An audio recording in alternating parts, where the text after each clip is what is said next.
गौरी की शादी एक बड़े घर के लड़के यानी कि राजेश के साथ होती है।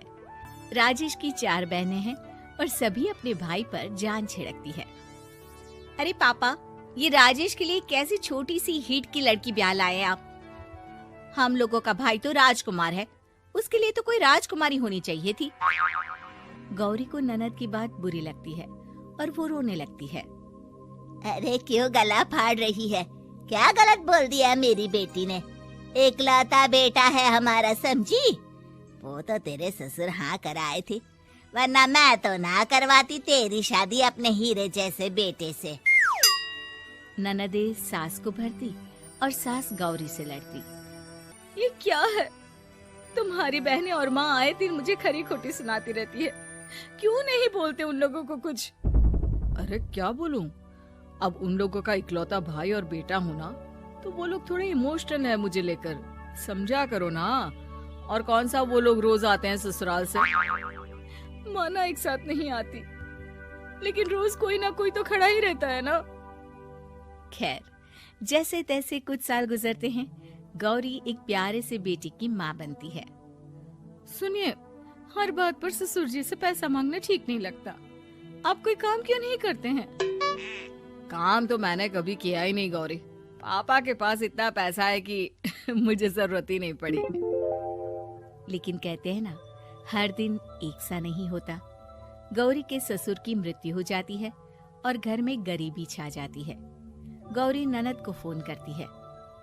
दीदी, अब जीजा जी को बोलकर इन्हें कहीं नौकरी दिलवा दो ना।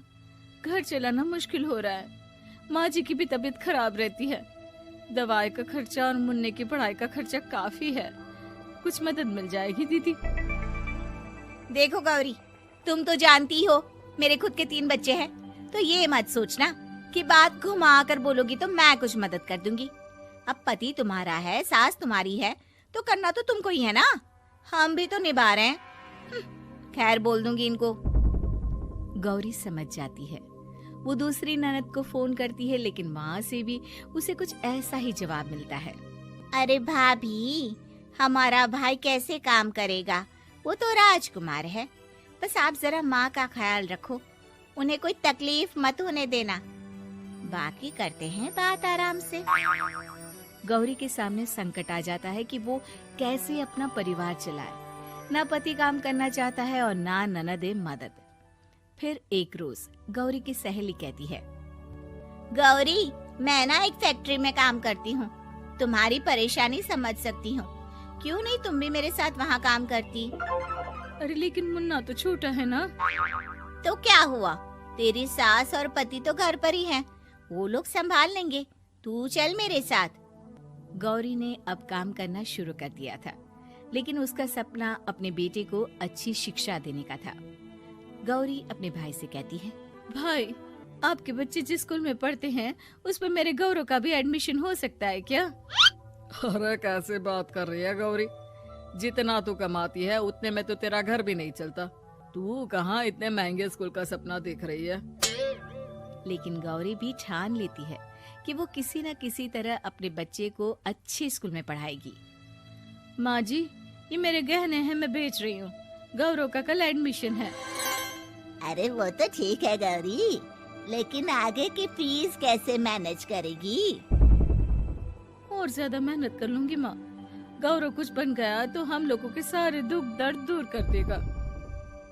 गौरी, हम लोगों ने तुझे गलत समझा, लेकिन तू ही थी जो ये घर लेकर चल रही है, वरना कब की अलग हो जाती। गौरी सास की ओर मुस्कुराकर देखती है। आप भी तो मेरा साथ दे रही है ना। अरे कभी खाने में अंडा या मुर्गा भी खिला दिया करो, क्या रोज रोज पत्ता खिलाती रहती हो? अरे शर्म तो आती नहीं, सारा दिन बहू काम करके पैसे लाती है, खुद तो कुछ करता नहीं, ऊपर से मुर्गा खाना है इसको। गौरी अपना घर चलाने के लिए तो पर्याप्त पैसे कमा लेती है, लेकिन बेटे के महंगे स्कूल, कोचिंग और उसकी डिमांड पूरी करने के लिए उसे लोगों से पैसे उधार लेने पड़ते। माँ, मुझे जूडो कराटे की ड्रेस चाहिए, मैं घर के कपड़ों में क्लास नहीं अटेंड करूँगा। और क्या, बिल्कुल, घर की भी कोई ड्रेस होती है क्या? मैं कल ही ला दूंगी। बच्चा, तू बस मन लगाकर पढ़ाई किया कर। उसके जाने के बाद कहाँ से लाएगी पैसे ड्रेस के? माँ वो पास वाली चाची से कुछ पैसे उधार लूंगी। अरे सभी से तो उधार ले चुकी है तू। कर्जा इतना चढ़ा लिया है कि पूरा जीवन भी कमाएगी तो उतार नहीं पाएगी। अरे माँ जी, गौरव कुछ बन जाए तो मुझे कमाने की क्या जरूरत, फिर तो मैं बस रानी बनकर राज करूंगी। एक दिन गौरव कहता है, माँ मेरी नौकरी लग गई है, वो भी अच्छे पैसों में। अब हम लोगों के बुरे और दुख के दिन जल्दी खत्म हो जाएंगे। गौरी की खुशी का ठिकाना नहीं होता। वो सास की फोटो के सामने हाथ जोड़ती है कि उसका पति उसे कहता है, देखा गौरी, तेरी तपस्या खत्म हुई। इतने सालों से जो तू फैक्ट्री में नौकरी कर रही है, अब तू आराम कर सकती है। अरे नहीं नहीं, अभी तो नौकरी लगी है, कुछ दिन कुछ पैसे कमा तो लेने दो। कुछ महीनों बाद गौरी की ननद गौरव के लिए रिश्ता लेकर आती है। अरे भाभी, वो मैं ना रिश्ता लेकर आई थी गौरव के लिए, सुना अच्छा कमा रहा है। क्यों? देखा मेरी बहन कितनी अच्छी है, कितना सोचती है हम लोगों के लिए। गौरी कुछ नहीं कहती, लेकिन उसका मन नहीं होता है कि वो बेटी की शादी इतनी जल्दी कर दे। हाँ वो तो ठीक है, लेकिन अभी कुछ कर्जा है जिसे उतारना है। तो क्या हो गया, शादी के बाद भी उतार लेगा। कम से कम एक लड़की आ जाएगी तो आराम रहेगा। गौरी लोगों के प्रेशर में आकर बेटे की शादी कर देती है और शादी के बाद एक दिन जब अपनी फैक्ट्री में जाती है, मैनेजर साहब, कैसे इस फैक्ट्री में 22 साल काम कर लिया पता ही नहीं चला। अब तो बेटा सेटल हो चुका है, नौकरी की जरूरत नहीं है। लेकिन आप सभी का शुक्रिया। गौरी बहन, बहुत मेहनत की तुमने जीवन में, अब भगवान कोई मुश्किल ना दे। गौरी घर आती है, लेकिन दरवाजे के बाहर से ही उसे बहू और बेटे की आवाज सुनाई देती है। क्या है, तुम्हारी माँ ने तो सोचा भी नहीं कि जो कर्जा वो ले रही है खुद की अय्याशी के लिए, वो हम लोग क्यों भरे? उनका कर्जा है वो देखे। हाँ लेकिन क्या करूँ, माँ को छोड़कर रह भी तो नहीं सकता ना। अरे रह नहीं सकते तो क्या करोगी? पूरी जिंदगी उनका कर्जा चुकाते रहोगे? कल को हमारी भी फैमिली बढ़ेगी, कैसे मैनेज करेंगे? मैं नहीं जानती, साफ साफ बोल दो पैसे नहीं है फालतू के। जिसका कर्जा है वही निपटाए। गौरी बेटे बहू की बात सुनकर स्तब्ध रह जाती है और अंदर न आकर वहाँ से सीधे फैक्ट्री जाती है।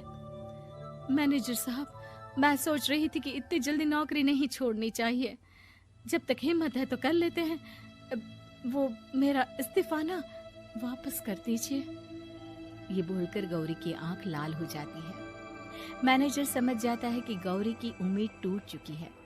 वो उसके हाथ में इस्तीफा रखकर कहता है, कर्जा माँ का है तो माँ ही चुकाएगी।